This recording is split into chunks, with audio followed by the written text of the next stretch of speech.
Your carefully planned lessons might be your biggest obstacle to real learning.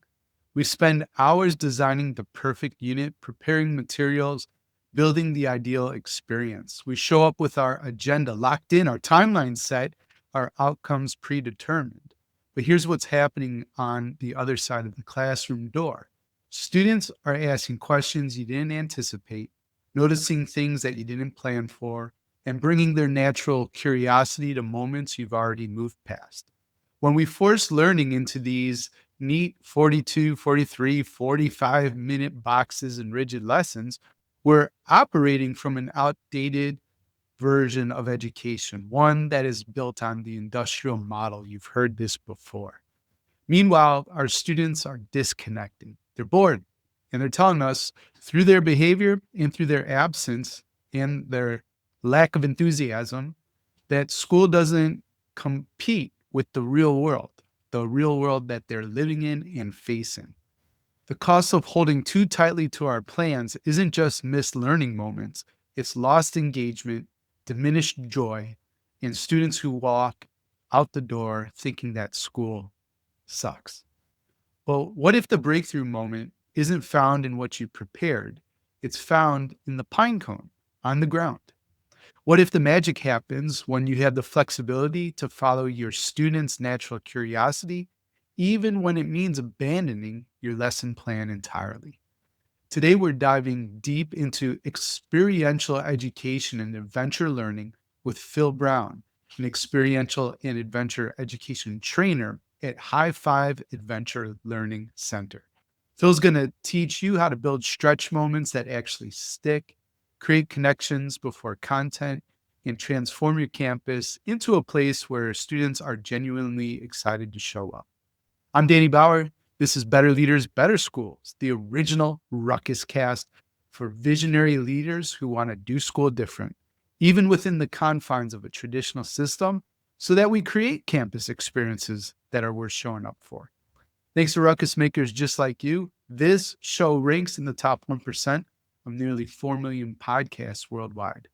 So once again, thanks for pressing play, and we'll be right back after a quick message from our show sponsors. Still scrambling for supplies like it's 1999? ODP Business Solutions streamlines everything from pencils to projectors so you can focus on what matters, making an impact. Visit odpbusiness.com/education to learn more. That's odpbusiness.com/education. As districts look ahead to the coming school year, the groundwork starts earlier than you might think. The way professional learning is designed can shape culture, collaboration, and stability long before students arrive. Frontline Education's 2026 K-12 Lens Report takes a closer look at how districts are connecting professional growth to stronger staffing stability. Download the full report at frontlineeducation.com/leaders to learn more. That's frontlineeducation.com/leaders. IXL is a go-to support for classroom teachers because its adaptive platform makes differentiated instruction easy. See for yourself and get started today at ixl.com/leaders. That's ixl.com/leaders. This episode is brought to you by Kids First Education. Founded by career educators, Kids First partners with pre-K through 12 schools and districts to deliver instructional coaching, leadership development, and curriculum support that puts students first. Real educators, real results. Learn more at kidsfirst.llc. That's kidsfirst.llc. All right, and Phil, welcome to the show. Thank you for having me. Absolutely. So bring us to a moment where we're in Vermont, in the woods, I believe, working on conflict resolution with Sunnis and Shiites from Iraq. And Yeah. there you are, like, what's that? What's that about? What's that like? Yeah, so I gotta go, like, I'll go back a bit and explain why they're even there. So Yeah. I work in Brattleboro, Vermont, and for an organization called High Five Adventure Learning Center. And we have the benefit of also having in Brattleboro a place called the School for International Training that brings Mm, in students from all over the world. And then the intent is to integrate them with some American students, learn a bit of have a bit of a cultural exchange, and then design programming that they'll bring back to their countries to help whatever situation they're going through in their country. It's the intent to try to mm, serve them. What we do is our organization is every time those students would come to Vermont, they would send them to us for a couple of days where we would focus on connection. And so I work for an organization where our motto is connect, empower, lead. And mm, so the entire purpose is using adventure or experiential education to connect people and teach them and learn about themselves and others and how they interact.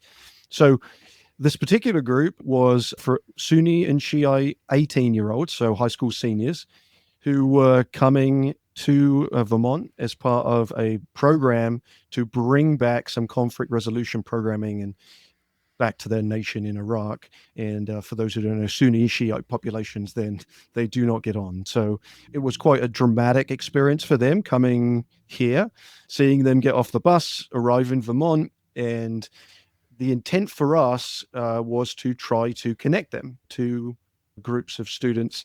And initially, when they got off the bus, it was like a Western culture high school dance where you've got like the girls and the guys on either side of the gym, like they don't want to touch, or mm, maybe it's middle school, maybe they're younger, but where that's the cooties vibes. But it was kind of that experience where they were very separated, Sunni Shiite. Now, the thing for us is the plan, and we have a beautiful property here in Vermont, and we have a ropes course. Part of our adventure learning is that we create experiences that stretch students. So we create large mhm, experiences that kind of push them outside of what's deemed as the comfort zone and kind of encourage kind of that growth. It's kind of a little bit of a nudge towards growth. So the intent was I was going to get the students from the field to the woods. I was going to get them in harnesses, helmets. I was going to belay. I was going to get all this stuff set up. And the part for me was because as a someone originally from England, but now living in the US, being white, I the term adventure for me is almost recreational, right? Like our lives are comfortable enough whereby we seek risk to stretch ourselves. The mhm, the thing that I didn't have I was probably 27 at the time, the naivety a little bit was like I didn't really understand that coming to Vermont was a stretch for them. Like I didn't need to mhm. get them in a harness. I didn't need to get them in a helmet and to height to stretch Yeah, them. yeah, And yeah. so I had my intention in my mind. The reason I wanted to bring up this story is partly because of the change in mindset I had from an educational perspective around what my expectations should be around working with students. So the expectations that I had, the expectations of the staff that came through this program, was that they were going to get to hike and climb and have these incredible experiences. There was going to be some great videos and marketing and all the other things they might want to use this for. But what I was noticing from the students really quickly is that they could care less about that stuff. They Mhm, really cared about the fact that the trees were green and this was fields and there were hills and the fauna and flora was way different than they had experienced, and we're mm, their first stop in America. Right? They're coming to us before they go to other places. So it's an overwhelming experience anyway. And so a student came up to me and said, Phil, what is that? And it was a pine cone. So there was a little mm, pine cone on the ground. And I have a background in outdoor education. So when I first came to the US, I taught outdoor ed, which was like forest ecology and all of those kind of things in upstate New York. And so I drew on that and was like, oh, I'll teach you about where a pine cone is and what a pine tree is and what the difference between deciduous is and coniferous is. And like I got into mhm, like the weeds a little bit, like nerdy esque in that. But as I started opening that door to those questions, more and more people had more questions, and it was starting to suck into the time. And typically, I would have, in that moment, shut down that conversation and gone into the adventurous stuff because I had a curriculum in mind. Like I knew where I was going, but I decided to default into rely on the students to lead me rather than me lead them. And it was a good reframe mm, for me. The whole day, we never left the ground. We never did any of the things I intended to do. We spent an entire day talking and wandering in the woods and asking tons of questions about moss and lichen and all the different things, and seeing a squirrel. And it's like things that we take for granted as like obvious normal Mhm. things. I'm seeing through the eyes of them. Then it began to rain. And in my head, I was like, nah, it's going to rain. It Yeah. sucks. Like, this is ruining stuff. Put on my jacket. And they were laughing and clapping, and like, it was the best moment ever. So, the reason I bring up this story, and I think it aligns with like, ruckus makers and like changing education and looking at it differently, is for me, it was a big, impactful moment to say I should follow the students and I shouldn't follow my own agenda because of all of the other reasons I think Yeah. I should follow stuff. And so I wrote a blog, and I called it Find the Pine Cones. So like the message I often lead to new educators is find the pine cones. And that doesn't have to be the specific of that cone, but like I remember that moment being more impactful than anything I could have crafted myself. And I just led with the students, Mm. and it gets brought up a lot by the school, and it gets brought up in different moments. Like, oh, you remember when you didn't do anything you said you were going to do? It's sort of like a joke in house, but like it's become a philosophy that I lead with, is trying to ignore my curriculums and agendas and try to lean more towards what the students are bringing to me in the moment. And that, I think, in a nutshell anyway, or a pine cone maybe, is the purpose of experiential education, which is what I do, is like create experiences to maximize learning. And it's more about what's happening in the moment than anything I could really craft. And that's where the magic comes from anyway. And no doubt listeners have all experienced those moments where like a student asks them something and it derails you completely, and it leads to something cooler afterwards. And then you're like, oh, okay, that was a really cool thing that the kids taught me versus me teaching them. Mhm. Yeah, that's the best part. And that's what I'm resonating with, right? I'm glad you told that story because, yeah, too often we hold on to everything maybe a little too Mm. tightly. And if education's this dance, maybe let the students lead from time to Mhm. time or all the time. I mean, just see where it goes. Yeah. So a great opening story. I'm curious how long they were with you, and if that middle school cooties vibe dissipated right after Yeah. after their time.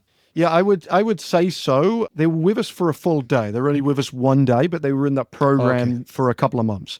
But the goal, once again, given to me, was to connect the students. It wasn't Mhm. necessarily to get them to do all of the high stuff. It was to connect. And I would have used that medium of climbing. But what ended we doing? We had a medium of conversation. I did use a deck of cards that we have called Ubuntu. For those who Mhm. don't know the word, it's from the Bantu dialects in southern Africa, and it translates into "I am because we are." And so this idea of Right. community. And so the cards it's similar to Spot It. They have images on them. They're non-language based. But we used those to create opportunities to talk about connection. And we were finding images that related to us, something we connected with, and then find those connections between us. I'm always of the mindset, and this is something, I'm not, I have techniques and skills in conflict resolution, but I'm not a therapist. I'm not there Mhm. to Mhm. resolve some of the bigger issues, but a lot of our work can still be therapeutic. Someone recently told me the difference between therapy and therapeutic is one is a very doctor driven, this is medication or strategies, and then the other one is just it makes you feel good after the fact. And so that's what Yeah. I team some of our stuff is more therapeutic. And just through those opportunities to connect, you can start to see those mirror neurons between the students, and that's ends to Mhm. bond them. The benefit, I think, of any kind of experience that you can guide students with is then they have that shared experience. In just an experience that is shared is a very powerful way to connect people. We all Yes. probably Yeah. can draw back on those moments where you've done something. Typically, they're not that fun, but like they're a bonding moment. Like you get caught out in a Mhm. snowstorm, or you're riding on a bus and with students and something happens. Like it's a moment that you share with others, and that tends to be the thing that connects. So that's what I think is our greatest ability as experiential educators, is because we create experiences, a lot of the work is sort of done for us. Like I don't have to Mhm. craft too much Mhm. because the experience itself crafts itself. So just those students being in Vermont for that day with me and having conversation was enough to connect them, which I think is we have this phrase in the work that I do called connection before content. And I think that's a part Mhm. when I'm working with public school educators sometimes gets missed, mainly because of time and the strict curriculums they're working with.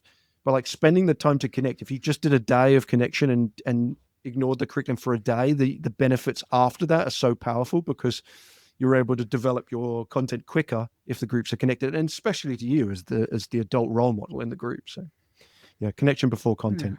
So you've been talking a lot about adventure education Mm. and experiential education.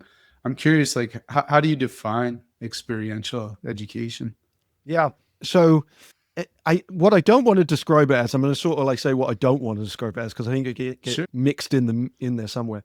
It's not necessarily just learning from an experience, and sometimes I Hmm. think that people see experiential education and think, well, we're just learning from experience. There is intentionality. There was a guy called David Kolb in 1984 that came up with something called the experiential learning cycle. And this process by which somebody learns.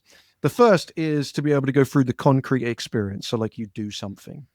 The end result isn't immediate learning because you can do plenty of things and not learn anything from them. So that's where the intentionality then comes in. The next step is reflective observation. And so you spend the time to reflect. For us as educators, that's by leading conversation that reflects. So giving frameworks, there are like you can ask, we call them the what questions. So you could say, what happened? So what? What does that mean? And then now what? How do we draw that into the next? So like you can follow that Yeah. pattern that can be helpful in reflective practices. Well, I'm going to cut in just super Yeah, quick. Like my favorite question I ask at the end of a coaching call is, what was most helpful today, yeah, right? And then exactly. folks are reflecting on that piece and drawing out, yeah, there's value here. I learned Yeah. something. I've changed. So, sorry, please And but continue. uh, but it's important. It's like the benefit of journaling, right? Like the journaling is Hmm. helpful to people because it allows you to take a pause and reflect. Like because the instantaneous learning isn't coming unless you spend a time to breathe and say, okay, like what happened here? Yeah, What did I yeah, do? for sure. What can I change? The next in the cycle, so we've got like the doing the thing, the reflecting on the thing. The next is called abstract conceptualization. It's very fancy Mm, terms, of course, but like essentially it means that you are taking what you learn and applying it to a different setting. Like, how can I take the thing that I just did and bring it into something else? For the work that I do, experiential education is not to teach people how to be better climbers if I take them climbing. It's how do right. I take all the emotional experience you just had and take that into Mm, your day to day. So, what do you do in your life that gives you that same belly feeling of nervous energy? What did you just do in this climb, or maybe with some peers that you think would be valuable to take into that scenario? And then the next one is just the active experimentation. So, that is now where you take that learning and give it a go, try it somewhere. hmm And if hmm you don't do that as well, you're not also going to grow.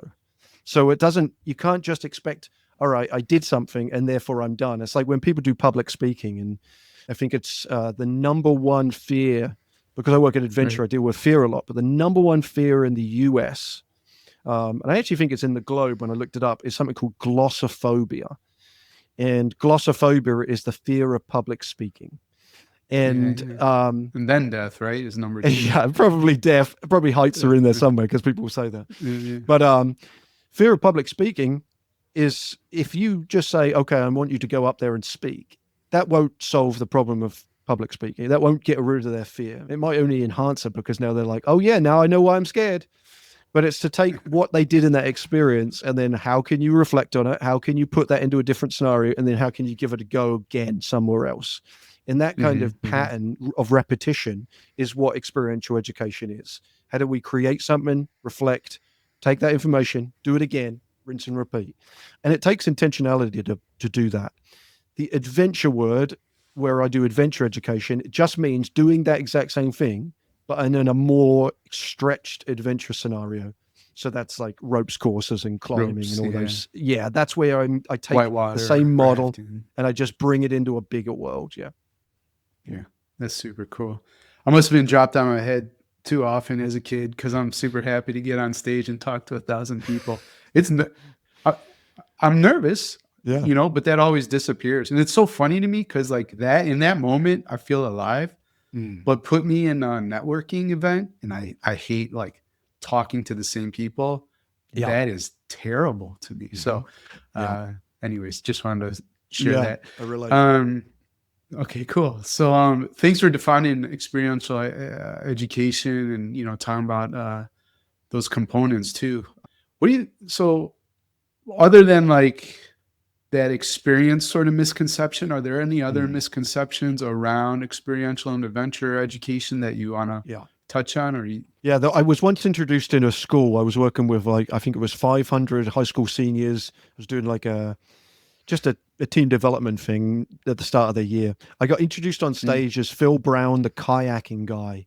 The reason okay, that reason that's tough is because that's I don't do that. So it's like I had to like you okay, don't kayak? yeah, no. So the I would say one of the misinterpretations is I think whenever I describe myself as an adventure educator, is that they assume I'm doing like skydiving and stuff. And so Hmm, hmm. what I always have to reframe to people is that education has three components. And once you realize the Yeah, components of adventure, you realize that a ton of stuff is adventurous. So, one right is on. that it's unique and novel.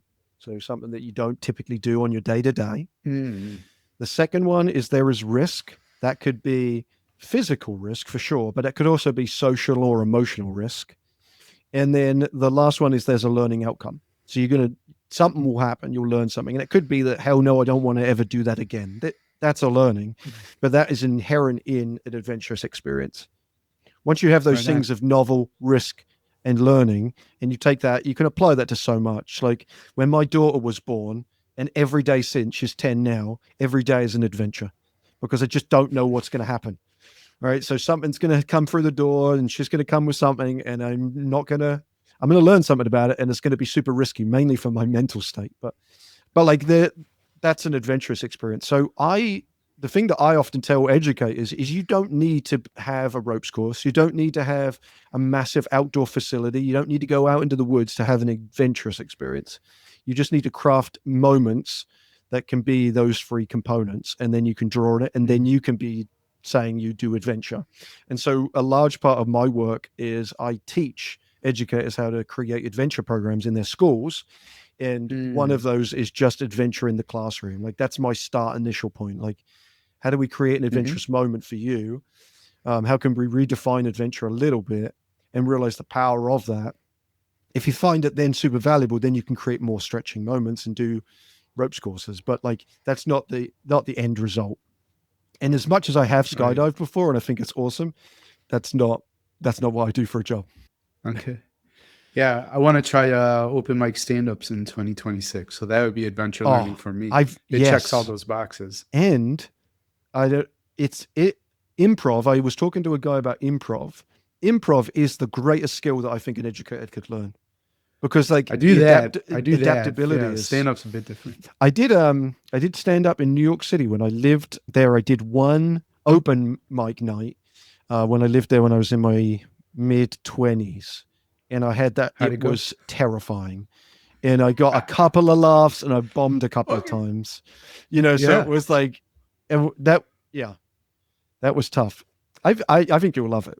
No, no, and Uh, just the conversations we've just had, I think you'll love it and probably do pretty well. Yeah, we'll see. I can't wait. I've been Yeah, doing improv. I love that. I feel yeah, alive. I mean, I wish I could do that literally 24/7. And I just want to, yeah, I want to try give stand up a shot and just see what happens. So I love making people laugh, and yeah, I love to sort of point out the ridiculous.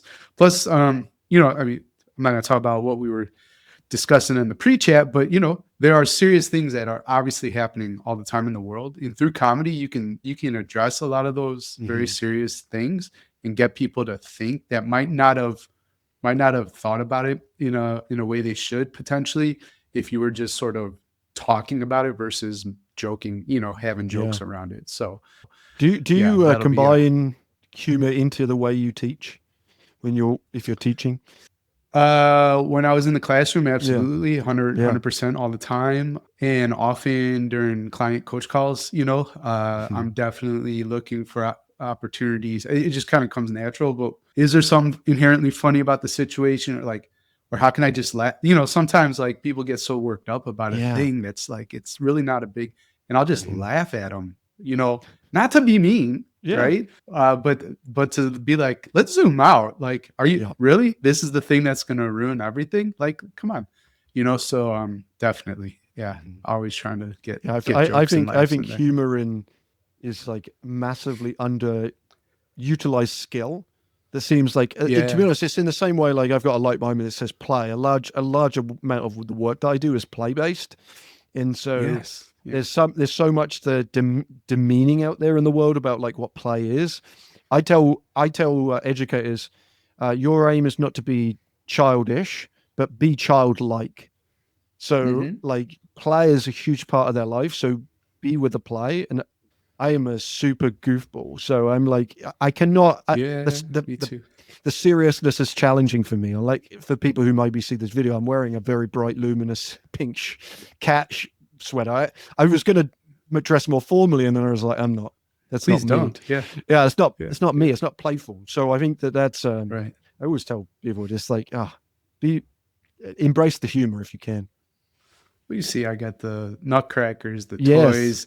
Yeah. You see the things, these are called culture tiles, or, anyways, if my partner saw those, she's like, oh gosh, this looks like a kindergarten room. And I'm like, that's I know. perfect. That's exactly what I want. Yeah. Exactly. Play, curiosity, Mhm. imagination. You were Yeah. talking about sort of like flexibility, Yeah. resilience.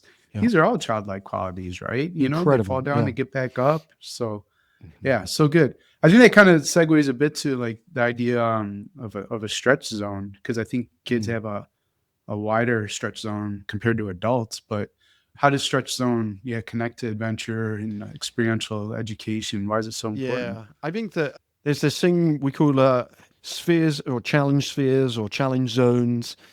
Lots of people have heard the term comfort zone, and I think that that is another right thing that maybe gets misused occasionally. There was I think it was an Outward Bound commercial in the 60s that showed a kid about to rappel off a cliff, and Okay. it was the kid was struggling, like crying, like, no, I don't want to do it. And then it panned back to an instructor who then just kicked the kid off the cliff, looked at camera, and said, we push your kids to success.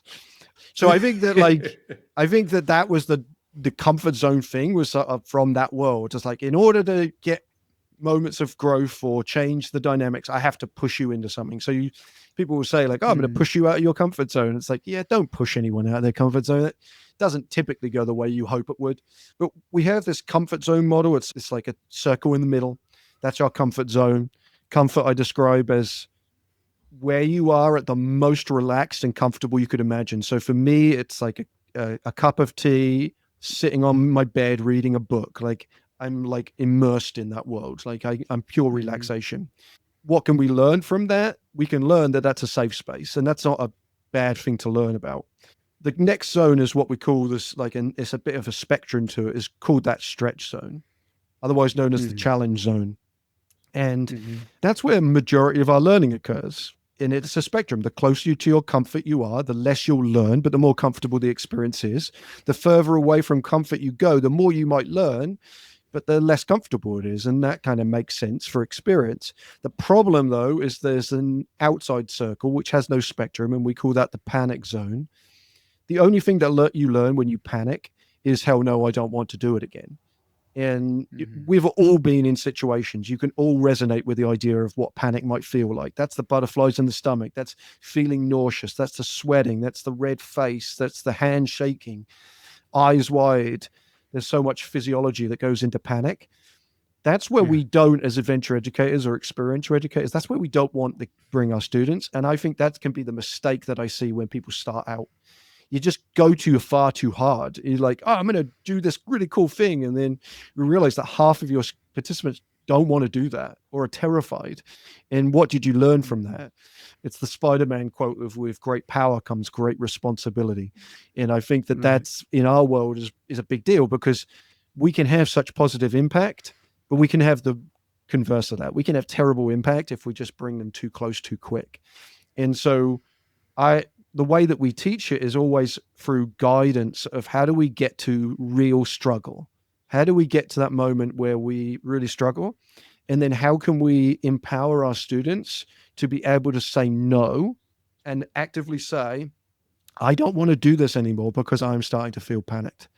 And that mm, requires trust. And that's why I think that the connection before content is so critical to the work that I do. Yeah. Because if I Yeah. don't connect with the students, they are not going to trust me. And when I tell them, if you want to come down, or if this is too much, tell me. It's not actually likely Mhm. that they'll do it, because even if I'm trying to be positively intending, it's like that supervisor who says my door is always open, and you know full well that that door is not open. Like, can I say you could tell me Nor do anything? you want to walk Really? through it, Yeah, Yeah. exactly. Yeah. Yeah. You Yeah. know that's not true. It's the same thing with student educators.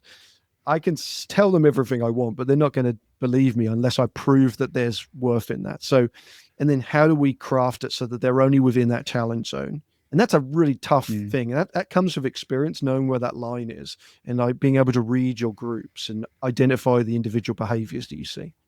My lived experience was having a supervisor tell me, now, Danny, I value work life balance, right?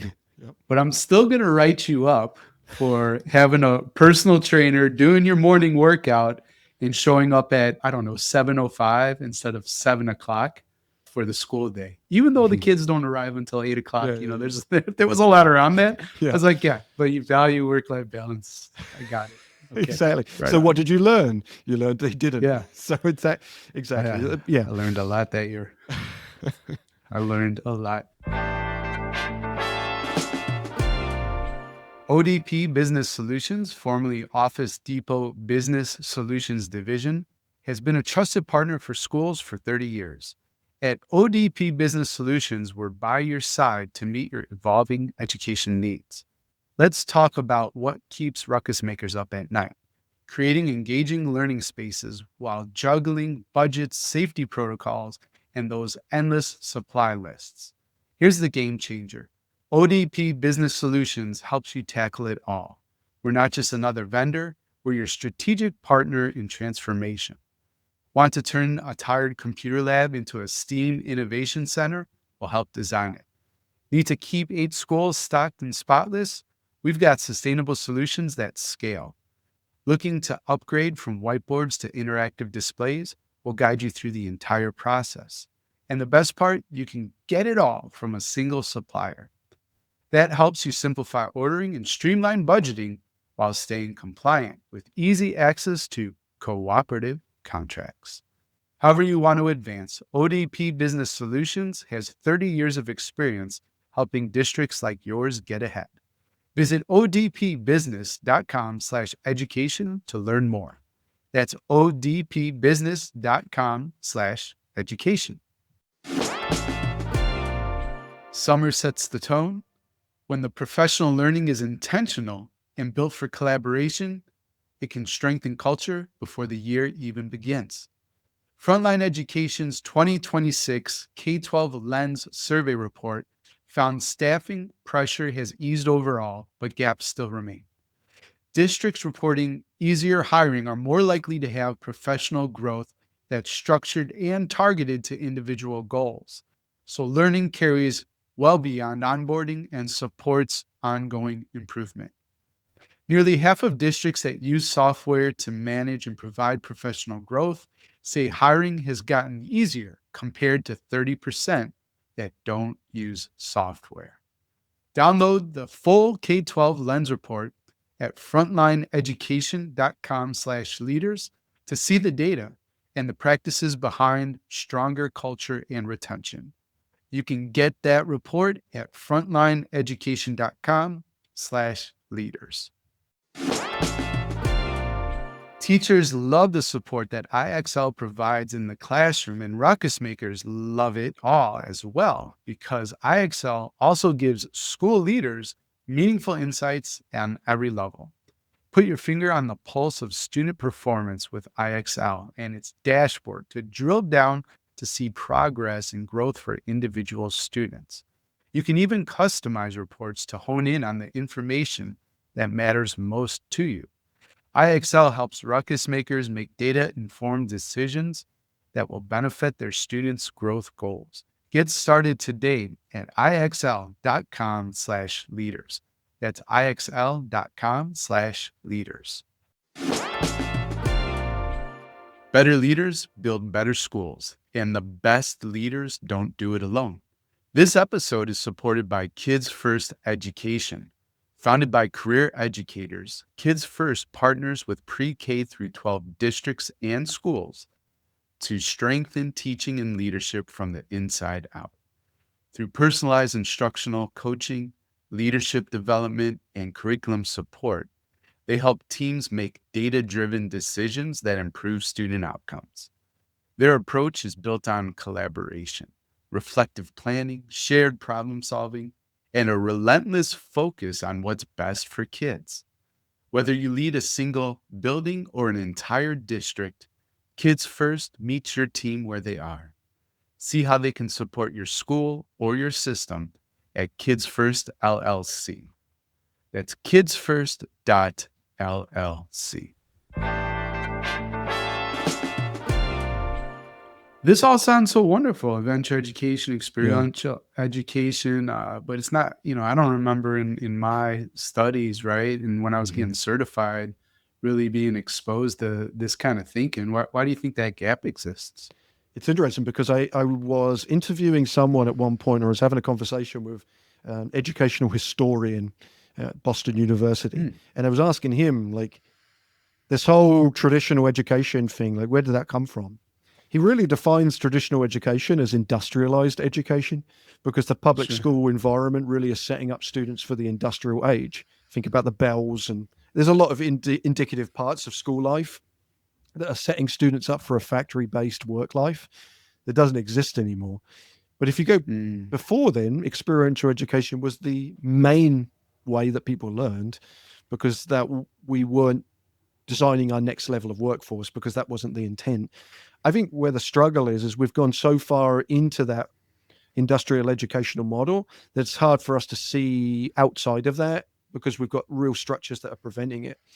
Time is a massive factor, and then curriculums are a massive factor. When I talk to educators and they're working on a 42-minute class schedule, how do you fit in the things that we're trying to do into that when a large part of what I do is creating scenarios and just letting time be? mhm, It's hard to create an experience. It becomes inauthentic and not natural if I contain it completely. If I say it has to be boxed into this space, into this time, how do you really set up a true experience that's going to emulate or represent the real life? Like it's hard to do. So I think that's a part of why it's challenging. It's interesting. I've got a teaching degree, and I learned none of this when I first starting back in the UK. It was only until I came mhm, to the States and interacted with a summer camp that I found this kind of experiential educational model. And that's one of my big things is there is an organization called the Association for Experiential Education. I happen to serve on the board of that org. yeah. AEE.org is their website, but I encourage people to check it out because it gives opportunities for people to learn more about this and learn ways that you can Mm, integrate it in your school in a nice, in a effective way. So it can be the start point. Typically, when I talk to educators and I describe what we do and I demonstrate what we do, people want more of it. The thing that I right. often then tell them is how do you then explain that to the administrators? How do you explain that to the superintendents? How do you explain that to the parents? Like, that's the I part. got a way. Yeah, exactly. All right, go for it. One, Yeah. your kids will love it. They won't be bored and say school sucks. Yep. And two, when I talk about the ruckus maker point of view, it's reimagining the project of Mhm. education within the traditional box, 42 minutes, Yep. whatever, bell to bell. But here's the outcome is what's most important. Listen to the words to create a campus experience worth showing up for. Hmm. So if we learn what we've talked about here in the last half hour and start implementing more and more on that on campuses across the nation and the world, I think you'll have a campus experience that kids want to be a part of, and that's at the end of the day what's most important. Yeah, and I How'd would. I do? Oh, you did wonderfully, and I would say one of the greatest weaknesses I would say for experiential ed and adventure ed, and one of the reasons I serve on a board and want to be more active is Yeah. the fact that I didn't know about it when I taught education is a problem. And it's a Mm, marketing problem, I think, in a bigger mm, way, because when I work with schools and we go in and we do this stuff, everyone loves it. When I work with students, everyone loves it. I haven't met a group who's saying like, wow, this is kind of not really our feeling. Like, there's too much Yeah, yeah, laughter. Can we yeah, cut that down? yeah, Like, yeah, yeah, it's yeah, yeah. We're having too much fun, too much please. fun. The kids are learning. What the Yeah. heck? This kid who was a real problem at struggle in my class is actually the best student. Like, that's a classic experience. Yes. I am a student who had and has ADHD. I know that the school Mhm, environment doesn't work for me. That's partly as well why I do the work that I do now. It's kind of, I found a thing that works, and I want to invest that mhm, more in people. And mhm. so, like, but the fact that people don't know about it, if you're listening to this and this is the first time you've ever heard that experiential education is an actual pedagogy that is studied and taught, and there are some colleges that teach it in the US. Hmm. If you didn't know that, then that is not your problem. That's actually our problem, right? Like, that we haven't marketed. Yeah, yeah. And I think that that's the thing that I encourage people to do is, how do we get that message out there in a big way and really try to cultivate it so that administrators and otherwise are willing to spend the dollars that it takes to get your staff trained and willing to do those things. And there is an investment. Of course, there always is, but it's that value point. What's the return on that investment? And I would say for our work, it's not only for the students, but selfishly, it's for the educators too. It will make your Sure. work life so much better, and you will enjoy So going much. to Yeah. work in those student environments when you are getting to do play-based learning or some version of that around a model Hmm. that's different, but is still achieving the learning outcomes that you're hoping to achieve. Yeah. I went into it wanting to make a difference, seeing those light bulb moments. And I think this is just an atmosphere, right? A space that's going to create more of those light bulb moments, Mm-hmm. So, yeah, it's been great talking about this. I'd love for you to plug your podcast too. I know you got a Yeah. podcast as well. So, we tell the ruckus makers listening or watching what your show's all about. Yeah. It's called Vertical Playpen, and it's about advice for adventure and experiential educators out in the world. And so Mm. it is exactly what we talk about. If you've liked hearing me describe this, then every Tuesday, new episodes with educators across the world who do experiential and adventure education. And they talk about how they incorporate it into their work lives and the benefits it has to them. There are also episodes where I just talk theory. So if you get super nerdy into the theory stuff and you want to hear that, then you can Yeah, hear me yeah. talk for half an hour about abstract conceptualization. Then you can do that. So vertical playpen. And the reason it's called that, I always have to try to explain this one, which is not great Okay. really, is it happens to be the name of a ropes course element. So Oh. it's like taking a playpen and you stick it up in the Mm, air and people climb it. mm. It's very emblematic of our industry, and it also has like the idea of lots of different parts to help you grow. So that's the intent of vertical playpen. Right on. So the last live event I hosted was in Nashville, Tennessee. We went out to some adventure, a ropes course there, because I like to add something fun and Mm, different to our events. So yep. we've done hiking in mountains and hills around Taos, New Mexico. In Denver, we did whitewater rafting. Nashville, we did this ropes course. A lot of it fun. Like I love zip lining, I love climbing, that kind of stuff. But there was a part where, from one tree to the next, it was these logs, right? Hmm. With, just coming out from the side for your feet. I Yep. nearly lost my life on that one. That part was so hard. I Yep. engaged every bit of the core muscles that I had. Yep. And I was pretty sure I was gonna fall, and I knew I wouldn't die because I was strapped in. But oh my god, that part was so hard. It was I often traumatizing. call the heights like the great equalizer, because it doesn't matter Yeah, really. Like, the physicality sometimes for some people works good. The emotional yeah. side is hard for others. We have the benefit. The organization I work for, we work with National Hockey League teams. So I was Oh fortunate to work with the I've worked with the Bruins and the Devils and the Flames, Calgary Flames and stuff. And when we yeah. bring Okay. them out to our course, you'd see these giant human beings, and you think like, oh, Yeah, yeah. they'll master everything. They're gonna crush It's it. like they Yeah, are so scared, and it's like it's very yeah. entertaining to watch, but it's also a great Yeah. humbling moment. That's partly as why we do it Right. with those particular participants, and it's valuable to them because they don't have much of that in their life where they're really like pushed in a way that scares them Sure, anymore. that's But yeah, super interesting. Wow, even for pro athletes, right? yeah, Playing on yeah, the world stage. How about that? exactly. Cool. Well, I'd love to ask you the last three questions I ask all my guests. The Yep. first one is if you Phil could put one message on all school marquees around the world for a single day, what would your message be? So mine is based on something that I was taught by a mentor of mine. And I use this phrase all the time, and it's when in doubt, give them your heart. So, Mm-hmm. and I think it ties into what we've been discussing anyway, the flexibility piece. But I think that because the thing I struggled with as an educator is trying to keep within the boundaries of the curriculum and seeing people struggle. And then I kept forgetting that I'm a human being interacting with other smaller human beings or other human beings. And so leaning in with just your heart. So when in doubt, just give them your heart. Just be you. And that typically works out the best. I'll put out another little plug, but that same mentor just wrote a book, and it's called When in Doubt, Give Them Your Heart. So, and Wonderful. a wonderful story about connecting with people. And so, Yeah. I have the privilege of being able to hear him talk about that quite often. But that always resonates with me, and I tell that to pretty much all educators I work with. Like, when in doubt, give them your heart. It's great advice. Phil, if you were building your dream school, right, and you weren't constrained by any resources, your only limitation was your ability to imagine, what would be the three guiding principles of your dream school? Yep. So this one I wrote. I the first one was, how is adventure and education being purposely designed into the school? And Mm-hmm. with that, I don't mean like just throwing it randomly with a phys ed class or randomly with a home ec class or something, but like, how do you holistically bring it into everything you do? So from like the principal all the way down, every single staff member, everyone's bought in. And I think that is when success, like I know certain schools that I work with, we work with the students, we work with the staff, we work with everyone, we work with the parents. Right. Like holistic programming is always going to be better because there's general buy-in. So that would be the first thing.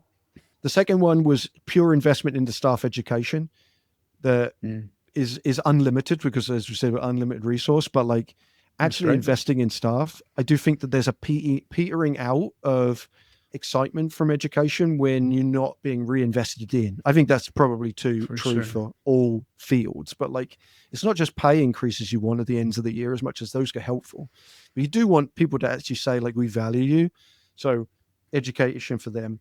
And then the last one is, if I truly did have limited, it would be a massive outdoor campus that focused on the outdoor space in the outdoor world, Mm-hmm. increasing the number of green spaces. I think that's what it's called in the UK, but like just creating more outdoor opportunities here. It just gives you more opportunity. Those schools that border woods and have wooded space. If you're not Mm-hmm. using it, use it. But and then when they're used, the value is just off the charts. So outdoor space would be the third piece. Brilliant. We covered a lot of ground on this episode of everything we discussed, Phil. What's the one thing you want a ruckus maker to remember? So for mine, if I go back to the starting story that I led with, would be find the Mm. pine cone. That would be the message I'd leave. Find the pine cone. And that just really means to be open to students' natural curiosity and follow it. So be open to the natural curiosity and follow it. Find the pine cone. It's so easy to have a student come up and ask you a question that's sort of not related to what you're doing right now, and just quiet them down and say, you're not focusing on the right thing. I actually find that too with my daughter when she just randomly asks me something random, like, where's that coming from? And I should just be like, oh no, I'll just answer it. So lean into the students' natural curiosities and find the pine cones. Hey, Ruckus Maker, thanks again for pressing play. I hope you enjoyed today's episode as much as I enjoyed creating it for you.